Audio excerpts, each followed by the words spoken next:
Start with now, Steve Riley of LA Guns. How you doing in the land of rock and roll and all this funny stuff we're having right now, COVID and that stuff is not too good, huh?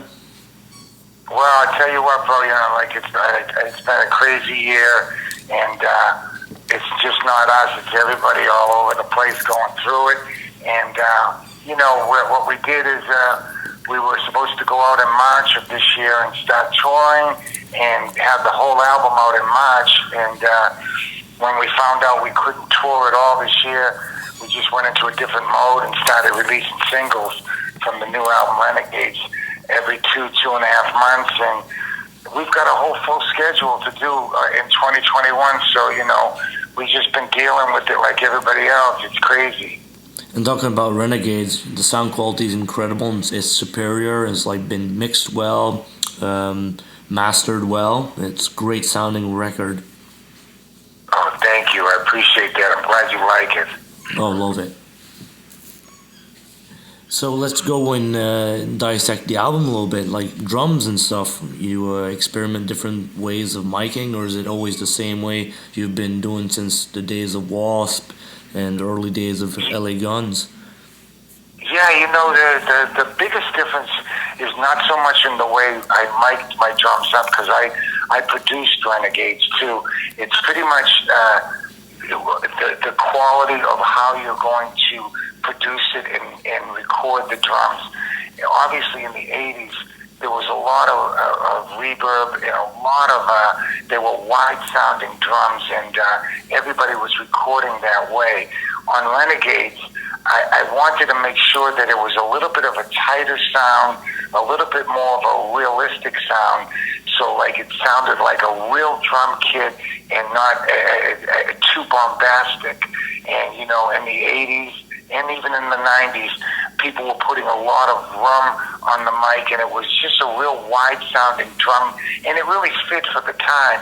But for this album, we wanted to tighten up the sound a little bit more and make it a little bit more realistic drum sound, like it as if you were in the room hearing the drums. And I think we accomplished that. We got a nice tight sound on the kit. And with that, it makes the people closer to the recording, let's say, instead of being far away in a reverb room. That's right, big time. And I liked it when we were doing it in the 80s, but I actually wished that some of those drum tracks that I did, even in W.A.S.P and Keel and LA Guns, I wish they were a little bit tighter sounding, but that was the way everybody was recording back then. They had a lot of reverb on the drums, and the snare drum was a big boom, and everything was big boomy. And this album is a little bit more tighter. We wanted to get a more 60s or 70s sound on it, where it was a tight sound. Who's all playing on this album? Who played on it? Yeah, who's the musicians you're playing with right now? Well, it's me and Kelly Nichols, the original rhythm section from LA Guns, and it was great getting Kelly back in the band because he was my partner in the rhythm section, and we really know how to play off of each other and play with each other. So that was a big plus, getting Kelly back on bass. And a guy, Scotty Griffin, the lead guitar player, he is somebody who played with LA Guns for the last 20 years off and on, and he was playing bass with us because he's a multi-instrumentalist and he could play a lot of instruments, and he took the gig because it was a good gig to record and go touring, and he was very smart to take it. But when we started playing together with Kelly again, he knew that the bass playing spot was gone, and he was wondering where he could fit in, and he's originally a lead guitar player.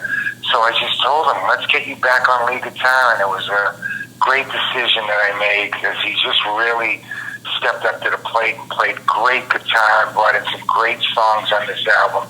And we found Kurt Follett, the lead singer, through a friend of ours in Las Vegas, and we were prepared to go through a big audition thing for singers, and we didn't have to do that. He was the very first singer we looked at, and he was just outstanding, and he wrote some great material for the album.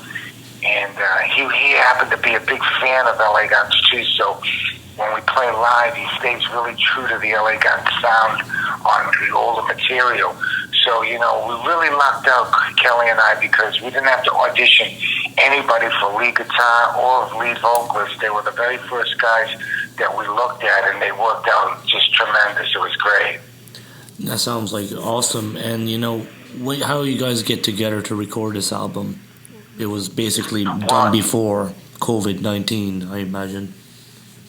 Yeah, and you know what? Even before COVID-19, we're all spread out all over the states, Jason. I'm in Los Angeles, Kelly is in New York, and Kurt Folek, the singer's down in Florida, and Scotty Griffin is living in Las Vegas. So we're spread out, and so, you know, you're on a tight budget nowadays, too, and a tight schedule. So it was the very first time that I had done a internet swapping of songs. For like 2 months, we did like a pre-production on the internet and just sending each other songs, and we sent each other about some 40-odd songs because we're all songwriters, and we ended up choosing 10 songs that we thought that would work together on this album, Renegades. So what we did was the 2 months of pre-production on the internet, swapping songs and ideas on how to shape the songs up. And then I got everybody to fly out to LA. We did a 2-day pre-production in the studio here, in a rehearsal studio, and we went from like morning to night, and we just tidied up everything that we had been working on through the internet. And that third day, the guys were out here, we went right into the recording studio, and we recorded for 7 days, and 7 straight days, and then I sent the guys home, and I mixed the album with the engineer for about 4 or 5 days, and then we mastered it, and it was like an old school recording. We did it like in about 2.5 weeks, and I'm really happy with the way it sounded. I think that we captured a really raw sound on it, a very live, organic feel, and we didn't have that big schedule, so it kind of worked in our favor because we didn't really dwell on the songs. We just go back and change them and wonder about them. We just captured what we worked on, and it worked out really good. And Steve, let's say choosing the singles for this album, whose idea was it to pick, let's say, Crawl and Well-Oiled Machine, etc.? Yeah, you know, the first 3 singles just happened to be 3 songs that Kelly Nichols brought in. We all brought in material, and we all took credit for writing them because we ended up piecing them together over the internet and then in pre-production. But those were 3 song ideas that Kelly brought in. He brought in Crawl, Well-Oiled Machine, and Renegades, the first 3 singles. And Crawl was a no-brainer. It was just such a great groove and such a great accessible song that we knew that we should just come out of the gate with that. And, you know, because it was such a great groove song, going to Well-Oiled Machine, which was pretty much a pounder. It was a rocker, just a pound and then pushing air out. And that was an easy decision too, because we wanted to up the ante on that and get a little bit harder. And then Renegades is just a great overall song. It's such an accessible song.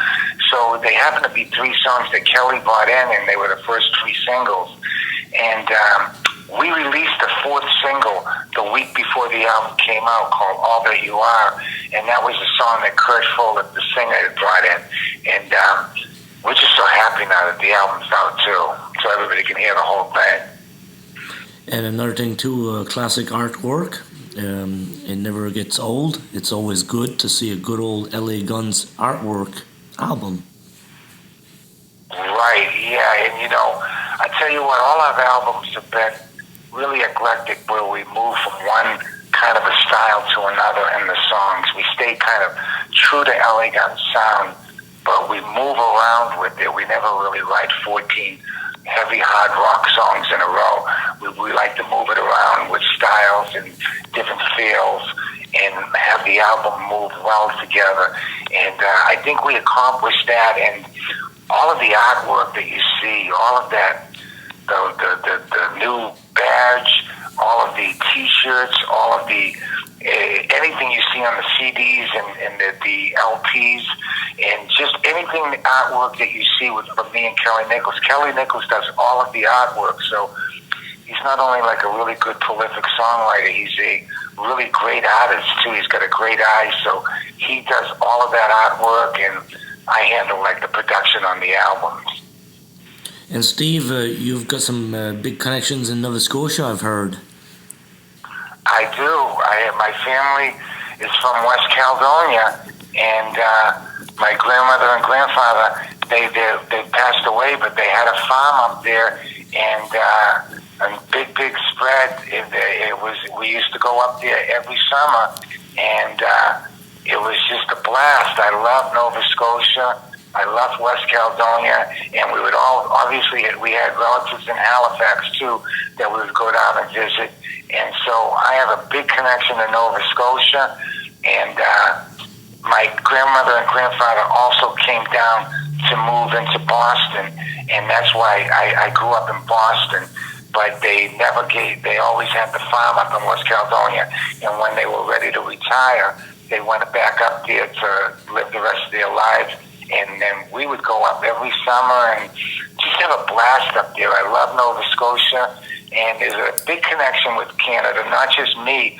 The singer Kurt Folick, he is from Edmonton, Canada. So LA Guns has got a big connection with Canada, man. We're a big love affair with Canada. Incredible to think LA Guns, Canada. That's incredible, and that's awesome, and I'm sure. Isn't it? Oh, it's crazy good. You can't complain on that. It's amazing. It's amazing because when I saw you on my schedule to talk to you, I was looking forward to telling you about that too, because not a lot of people know that I have total family connections in West Caledonia, Nova Scotia, and it's just a place I love, man. I love the people up there, and I just love the land. It's beautiful. Let's just say your album is kicking some serious ass. It's awesome. Can't wait to see hopefully a promo video with this. Yeah.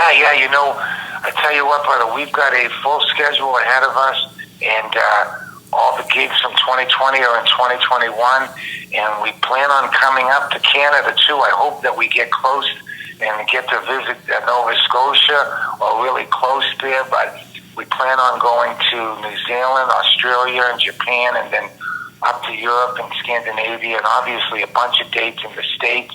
But Canada is on our wish list too. We hope to get up there and do some shows and rock you guys out. Well, Steve, we hope you guys come over, and I certainly wish you all the best, and the LA Guns as well.